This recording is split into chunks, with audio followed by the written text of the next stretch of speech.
libarikiwe sana na kuhimidiwa sana. Tunakwenda kuangalia neno hili au mada hii, tajirika kwa kutenda mema. Tajirika kwa kutenda mema. Tusome katika kitabu cha Matendo ya Mitume mlango ule wa 9, tuanzie mstari ule wa 36. Tajirika kwa kutenda mema. Matendo ya Mitume mlango wa 9, sura ya 9, tuanzie ule mstari wa 36. Biblia inasema hivi: na mwanafunzi mmoja alikuwako Yafa, jina lake Tabitha, tafasiri yake ni Dorkasi, yaani paa. Mwanamke huyu alikuwa amejaa matendo mema na sadaka alizozitoa. Na mada nilio nayo ambayo nataka nishare nawe ni tajirika kwa matendo mema. Tuombe. Bwana, libariki neno hili likatufae sote katika jina la Yesu, amen. Tajirika kwa matendo mema. Tunaona Biblia inatuambia kwamba mwanafunzi mmoja alikuwako sehemu moja ambayo ilikuwa inaitwa Yafa. Jina lake huyu mwanafunzi alikuwa anaitwa Tabitha, au tafasiri ya jina lake ni Dorcas, yani Tabitha. Tafasiri ya Tabitha maana yake alikuwa ni Dorcas, maana yake hasa ilikuwa ni paa. Yani mwanamke huyu alikuwa amejaa matendo mema na sadaka alizozitoa. Nazungumza nawe tajirika kwa matendo mema. Tajirika kwa kupata utajiri kwa matendo mema. Matendo mema yana faida. Matendo mema yanalipa. Matendo mema yana thawabu.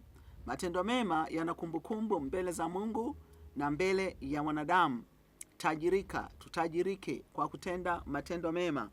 Huyu mwanamke Dorcas, Biblia inasema ikawa siku zile alizokuwa akiishi, enzi za uhai wake, maandiko yanasema ikawa siku zile akaugua akafa, hata walipokwisha kumwosha wakamweka orofani. Na kwa kuwa mji wa Lida ulikuwa karibu na Yafa, nao wanafunzi wamesikia ya kwamba Petro yuko huko, wakatuma watu wawili kwake kumsihi na kusema, usikawie kuja kwetu. Petro akaondoka akafuatana nao. Alipofika wakampeleka juu orofani. Wajane wote wakasimama karibu naye wakilia na kumwonyesha zile kanzu na nguo alizozishona Dorcas wakati ule alipokuwa pamoja nao. Petro akawatoa nje wote, akapiga magoti akaomba, kisha akaelekea yule maiti akanena, Tabitha, ondoka. Naye akafumbua macho yake, na alipomwona Petro akajiinua akaketi. Akampa mkono akamuinua, hata akiisha kuwaita wale watakatifu na wajane akamweka mbele yao hali yuhai. Ikajulikana katika mji mzima wa Yafa, watu wengi wakamwamini Bwana. Basi Petro akakaa siku kadha wa kadha huko Yafa, nyumbani mwa mtu mmoja jina lake Simoni, mtengenezaji wa ngozi. Tunaona matendo mema, tajirika kwa kutenda mema. Tajirika kwa kuhudumia, kuwatendea watu wengine mema, kuwasaidia watu, kuwapa watu vitu. Biblia inatuambia huyu mwanamke Dorcas au Tabitha au paa kwa jina lingine, huyu mwanamke alikuwa amejaa matendo mema na sadaka alizozitoa. Alikuwa amejaa matendo mema, lakini pia alikuwa ni mtoaji wa sadaka. Hakuwa bahiri. Kuna watu duniani hapa unakuta mtu anaweza kwa Mungu amembariki, Mungu amempa vitu vingi, lakini ukashangaa huyu mtu ni bahiri wa kutosha. Ni bahiri ambaye hakuna hata historia ya kumlinganisha na yeye, kwamba kulikuwa na bahiri kama yeye hapa duniani. Huyu mwanamke alikuwa amejaa matendo mema. Nazungumza tajirika kwa kutenda matendo mema. Pata utajiri. Kwa nini nizungumza matendo mema? Matendo mema yanalipa. Matendo mema yana thawabu. Matendo mema yana baraka. Matendo mema yanamfanya mtu akumbukwe mbele za Baba. Atakumbukwa katika ufalme wa Mungu, lakini pia atakumbukwa hata kwa watu. Unaona? Huyu mwanamke alikuwa amejaa matendo mema. Katika enzi za uhai wake, wakati wa maisha yake, alikuwa amejaa matendo mema, lakini pia sio tu matendo mema kuwatendea watu mema, lakini Biblia inasema na sadaka aliambatanisha. Katika matendo yake mema aliambatanisha na sadaka alizozitoa, alizowapa watu, alizowapa wajane, alizowapa wahitaji, alizowapa watu. Unaona, kwa hiyo alikuwa ni mtoaji.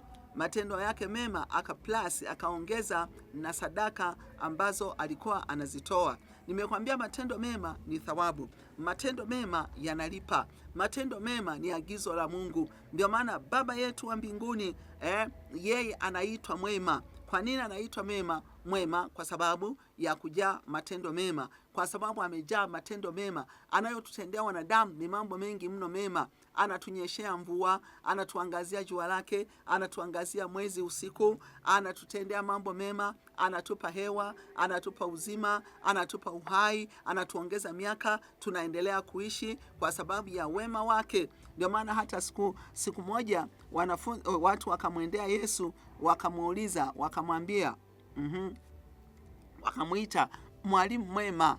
Unaona, mwalimu mwema wakamuita. Yesu akamwambia, kwa nini kuniita mwema? Hakuna aliye mwema, ni mmoja tu, naye ni Baba wa mbinguni. Unaona, alijua Baba wa mbinguni ni mwema, akitenda mema, na Yesu ametenda mema.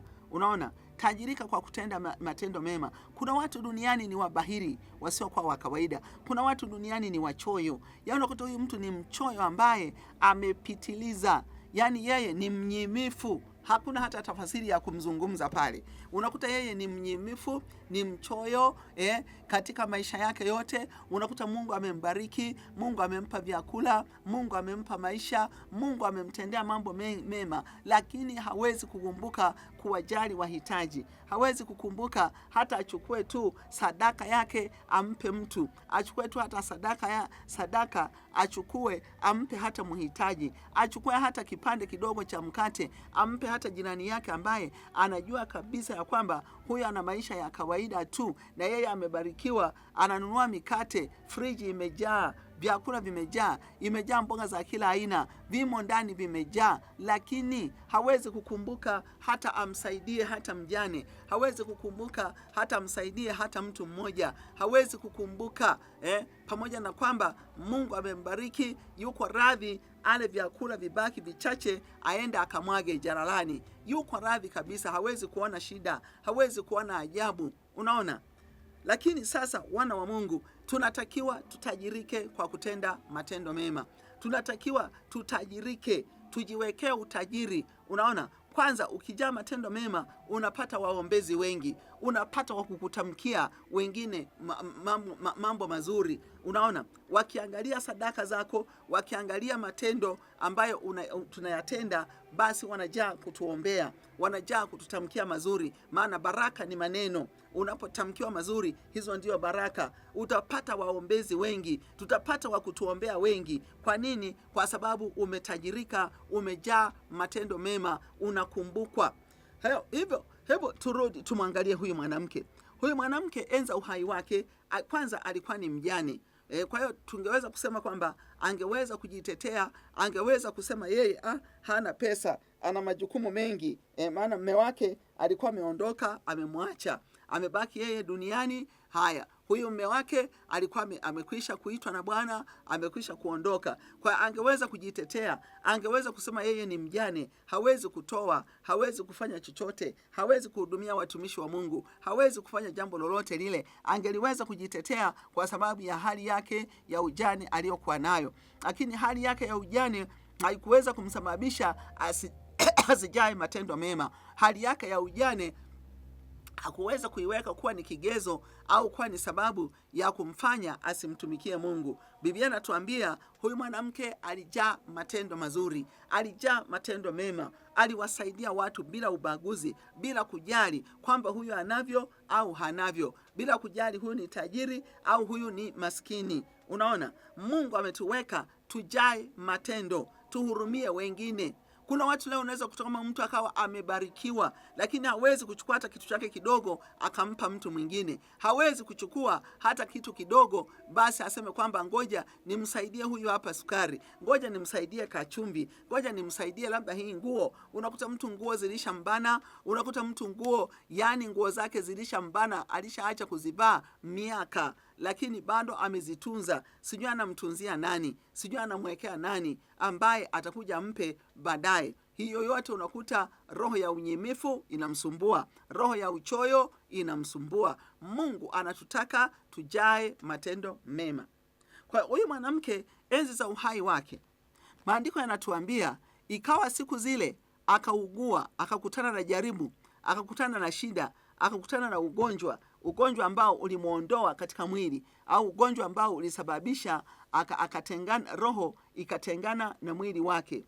Basi wakati roho yake imetengana na mwili wake, basi wanafunzi walikuwa wamesikia, watakatifu walikuwa wamesikia kwamba kuna pale katika kwenye mji wa Yafa kuna Petro yuko pale, amekuja pale huyo Petro. Basi wakatuma watu wawili kwenda kumuita, kwenda kumwambia kwamba usikawie kuja kwetu, tafadhali njoo. Hawakumwambia sababu anayomuitia ni ipi. Yawezekana angeliweza kutoa udhuru, yawezekana angeliweza kukataa, yawezekana angeweza kujitetea kwamba ana kazi nyingi zilizombana, ana mambo mengi ambayo yamembana, lakini wakamwambia tu, wakatuma ujumbe, na hao waliotumwa walikuwa ni waaminifu, hawakusema kwamba kwa nini Petro anaitwa. Basi wakaenda wakamwambia. Walipomwambia, Petro akashuka pamoja nao. Aliposhuka pamoja nao, walipofika moja kwa moja wanamchukua, wanampeleka mpaka orofani walipokuwa wameweka mwili wa Dorkasi. Wanamchukua, wanamweka mpaka gorofani kule. Walipompeleka kule gorofani, wakamuingiza pale. Walipomuingiza, kitu ambacho walikifanya, hawakuzungumza mambo mengi. Matendo mema yanaongea. Huwezi ukawalazimisha watu wa kusema vizuri au vibaya. Matendo yako ndio yatakayo washawishi. Matendo yako ndio yatakayozungumza. Matendo yako ndio yatakayo kueleza. Matendo yako ndio yataeleza ushuhuda wako. Yatakueleza jinsi ulivyo. Yatakuzungumza matendo yako ulionayo. Yatakuongea au yatakuzungumza. Watu watakuongea, watu watakuzungumza kwamba wewe ni mwema, ni mzuri, au wewe ni mbaya, kama wewe ni mkarimu au wewe ni mchoyo. Matendo ndio yatakayo kuongea, ndio yatakayo kuzungumza. Unaona? Basi wale watu wakainuka vijana, wakainuka wahitaji, wakainuka wajane, wakainuka watakatifu, wakaanza kuonyesha, yani matendo yake. Ameondoka katika mwili, lakini matendo yake yangali yanazungumza, matendo yake yangali yanaongea. Unaona?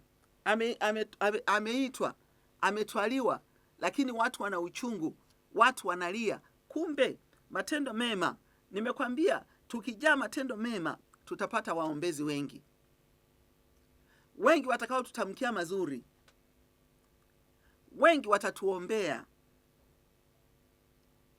wengi watatusema vizuri, kwa sababu ya kujaa matendo mema.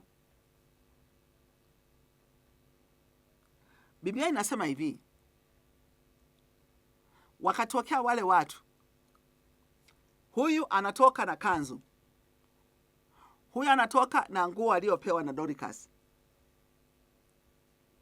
Yawezekana hata hawakuwa wanajua. Siku hiyo ndio wakajua watu.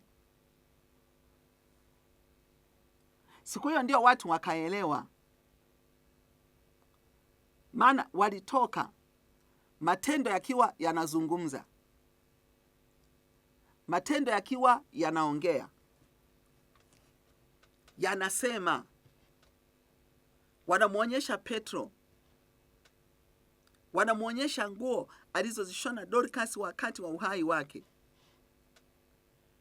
Wana uchungu, wanalia.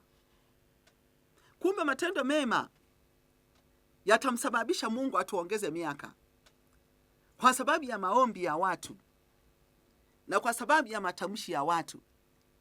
Tafuta kutamkiwa na watu vyema, tafuta kuzungumzwa vizuri, tafuta kusemwa vizuri, maana hayo ndiyo maombi. Usitake watu kukusema vibaya. Yule ni mkorofi, yule ni jeuri. Mungu amekubariki, una gari. Unaona watu wanatembea njiani, wanatembea barabarani, pembeni.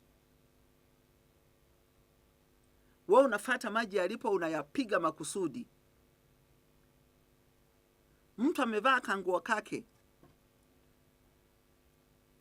hata kama ni kawaida, amekafua, anaona na yeye yuko kwenye mtoko, na yeye anajiona ametoshelezea, hata kama wewe utamuona ni wa kawaida, hata kama wewe utaona nguo yake ni ya hali ya chini kiasi gani, lakini kwake ni kitu cha thamani. Wewe unapita, unayapiga maji, halafu umefunga vioo mpaka juu. Walioko nje hawakuoni, wewe uliyeko ndani unawaona. Unawarushia maji, halafu ndani ya gari wewe unacheka. Bosi, unacheka kisa umewarushia maji. Unaongea, unafurahi, unacheka.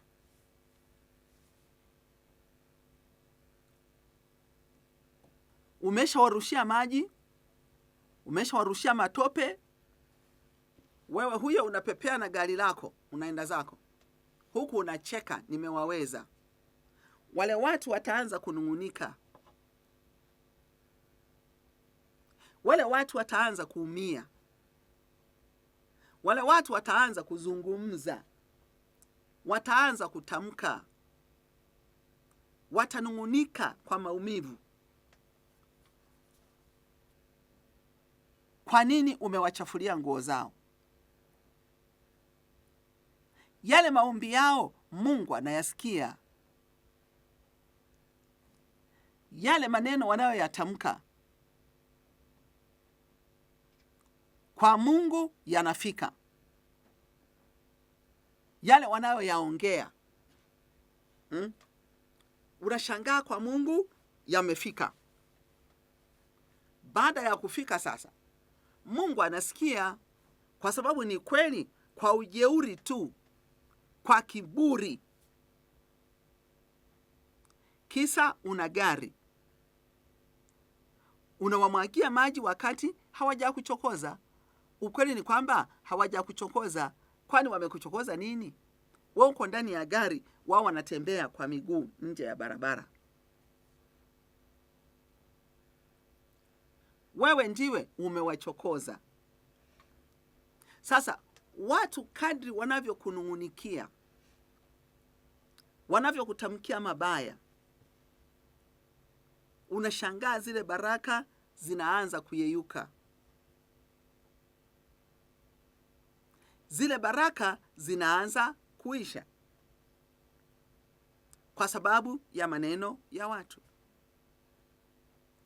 Chunga sana maneno ya watu.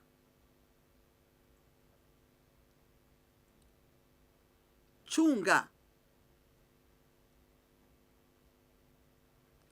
Wanazungumza nini juu yako?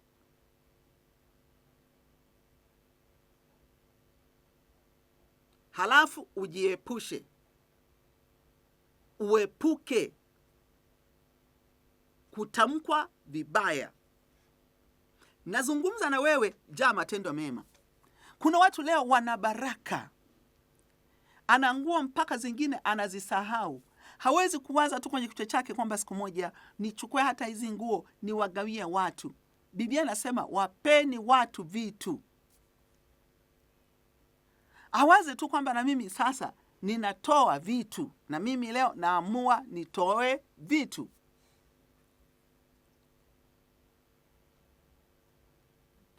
Naamua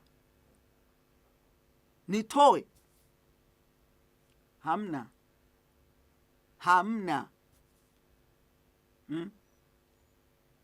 Matendo mema, watu wa Mungu, yanalipa. Watendee watu mema. Biblia inazungumza hivi, kipimo kile tutakachopima ndicho na sisi tutakachopimiwa. Usitake tu kwa wewe wa kupokea. Panda katika roho, panda katika mwili.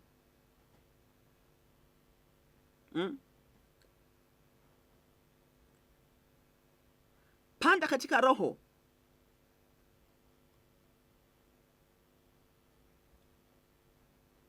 panda katika mwili. Katika roho waombee watu, tuwaombee watu.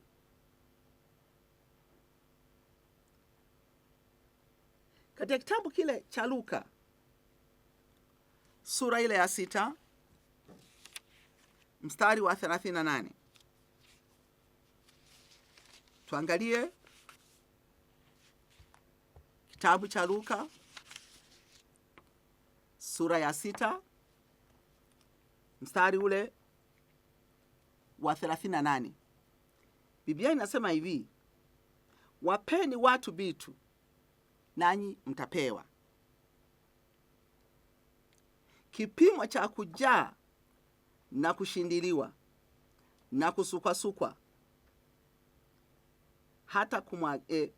hata kumwagika, ndicho watu watakacho wapa vifuani mwenu. Kwa kuwa kipimo kile mpimacho ndicho mtakachopimiwa. Kipimo kile mpimacho, kipimo kile mnachopima ndicho watu watakacho wapimia, au ndicho watakacho wapatia. Kipimo kile tutakachopima ndicho una watu watakacho tupimia. Tuache tabia za uchoyo. Mtu anakula vyakula mpaka vinachacha, anakula vyakula mpaka anakwenda kumwaga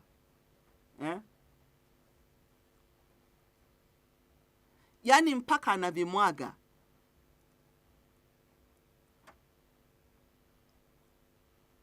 Mpaka anaenda kumwaga jalalani. Biblia inazungumza nini? Wapeni watu vitu nanyi mtapewa.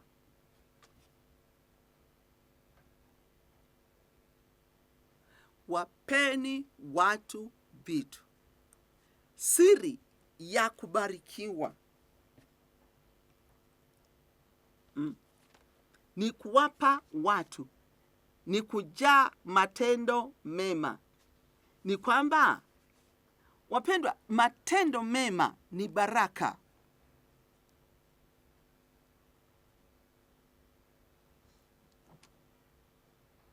Acha unyimifu. Mwingine unakuta jambo lipo katika uwezo wa mikono yake kulifanya, lakini hawezi kulifanya, na lipo katika uwezo wa mikono yake alitende,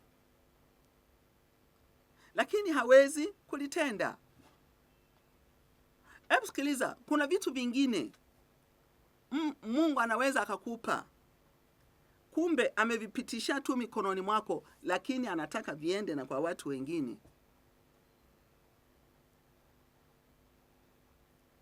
Lakini ukuta mtu amejirundikia, yaani amejirundikia.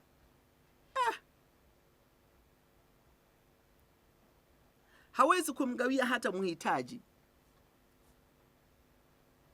Biblia inazungumza wapeni watu vitu. Huyu mwanamke alikuwa amejaa matendo mazuri.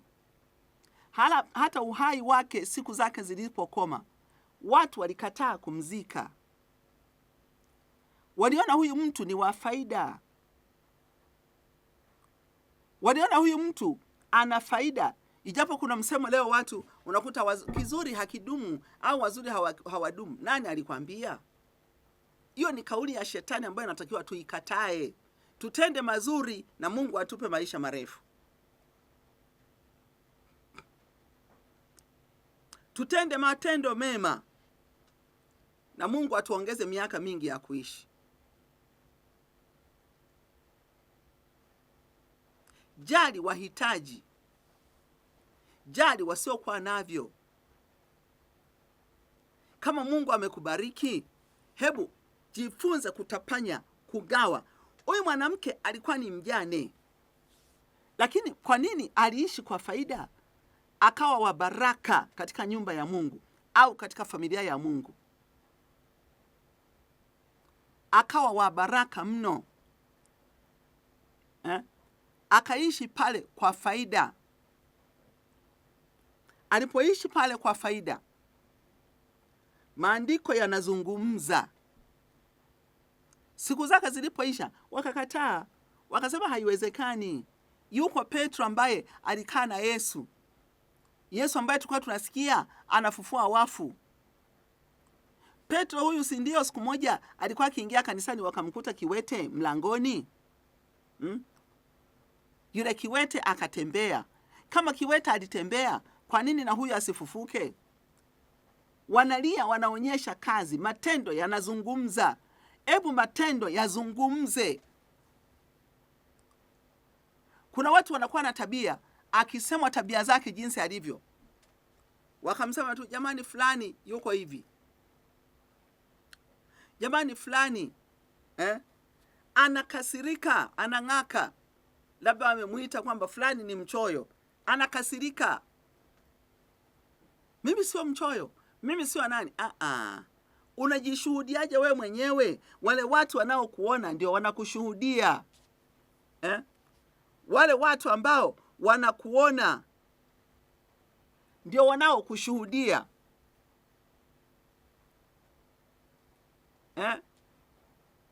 Wale watu wanaokuzunguka ndio wanaokuona na ndio walio na ushuhuda. Wale watu naokaa nao ndio watakao kusema jinsi ulivyo. Kwa hiyo ukisema kwa lolote, ukasikia mtu mmoja amesema, wa pili, wa tatu, watu tofauti tofauti, chukua hatua ya kumlilia Mungu na kumwambia Mungu, nisaidie. Wananisema kwenye jambo hili, yawezekana kuna dosari. Baba, niponye, kwa kuwa hakuna anayejijua mwenyewe. Watu ndio wanaotujua, watu ndio wanaotusema, watu ndio mashahidi. Biblia inasema hivi, kwa kuwa tunazungukwa na wingu kubwa la mashahidi namna hii, na tuweke kando kila mzigo mzito na kila dhambi ituzingayo kwa upesi. Chukua hatua, chukua. Mungu nisaidie. Mbona watu wananisema niko hivi? Baba nisaidie. Watu wanasema ni mkali.